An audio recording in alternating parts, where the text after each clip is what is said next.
In this video, we'll discuss about the mindset of a champion. The way you work out to gain muscle will, of course, determine the outcome of your efforts, and that's why it's so important to find a routine that caters to your body the best. And for that, you need to consider a few things first. While the general idea is to lift heavy weights for building muscles, you need to start off by strengthening muscle first. If you're new to this, you may want to engage in some strength and endurance moves before you tackle the weights. For instance, you could start off with some body weight exercises to strengthen muscles and then move on to lifting weights. And of course, as you make progress, you can then add in more weight along with expanding the number of reps as well. Some important considerations when doing so include the following. Choice of exercises. For building mass, low volume training is highly recommended. In broad terms, this training technique prescribes 1 to 8 sets for each muscle group. The session can last anywhere from 20 to 45 minutes. The basics of low volume training dictate that the workout routine should have the right stimulation-restoration ratio.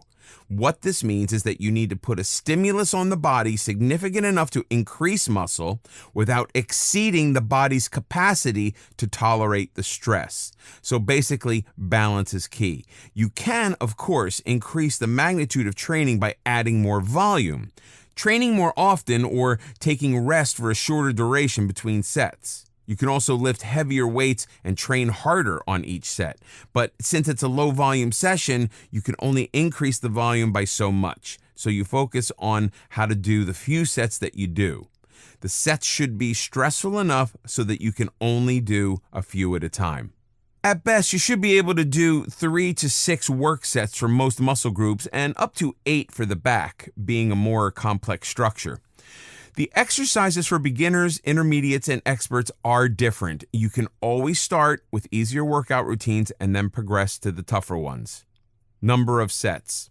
Low volume workout. One way to engage in a low volume program is to follow the 5-3-1 approach.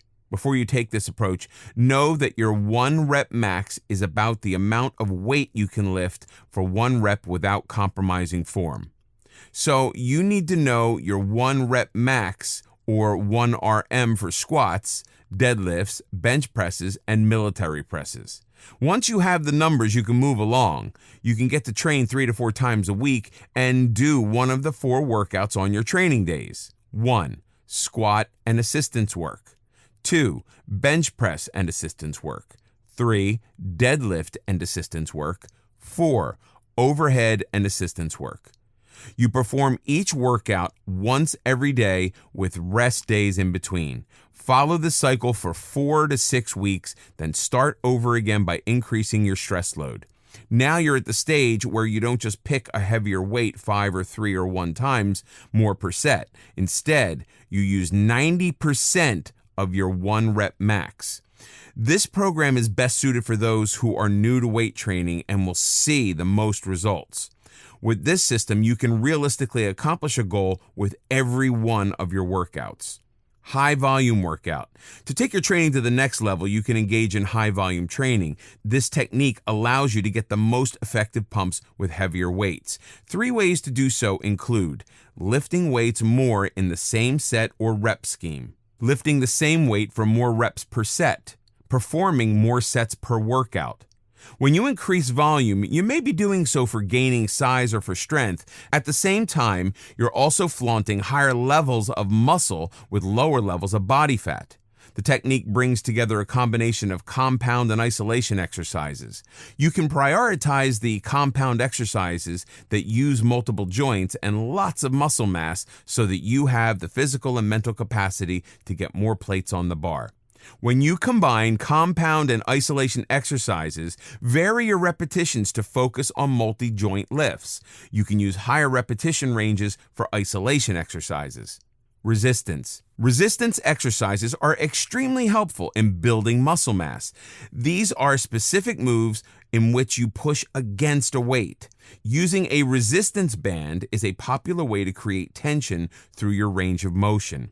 It produces something called progressive tension, giving you more tension at the end of every repetition. There are a few resistance exercises that you can add to your workout routine. Bicep curls. For this exercise, keep your legs in a parallel position. Using a resistance band for this exercise, stand in the center, keep the other ends around your wrists. Your arms must be close to your body. Now you need to lift and move the band up and down slowly. When the arm is curling up, squeeze your bicep. Do 20 to 30 reps of this exercise. Oblique twists. For this exercise, you also have to stand with your legs in a parallel position, but they must be more than hip distance apart. Keep your arms straight at your chest level and hold the resistance band. Twist from one side to the other. The trick is to begin this movement from your waist and then twist. As you do so, squeeze your stomach. Do 20 to 30 reps of this exercise. Triceps kickbacks. For this exercise, you have to keep the same stature as the bicep curl. Stand in the center of your resistance band and keep the other ends around your wrists. This is quite similar to a dumbbell kickback, as you have to squeeze your arms and shoulder blades using the resistance band. Start squeezing from the top. You need to do 20 to 30 reps of this exercise too. The point of doing so many reps is to fatigue the muscles. That's how resistance works. Once a certain muscle group is fatigued, you move on to the next one. If you want the exercise to be most effective, you have to do one after another. In this way, all muscle groups get worked to their full potential at the same time. This helps make muscles stronger and induce division in the musculature. Rest between sets. When you do sets, you need to rest for some time between successive sets. And while this is true for most type of workouts, things tend to be a little different when you're trying to gain muscle. When you rest in between sets when training, you can flex and pose. This helps blood flow to your muscles, keeping them pumped and warm. Not only does flexing and posing give you better control over your muscles, it also lowers the risk of injury.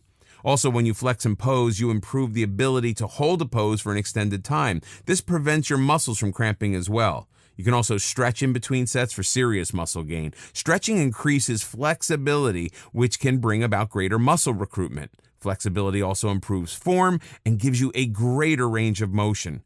The same also reduces the risk of injury, prevents soreness, and promotes faster recovery.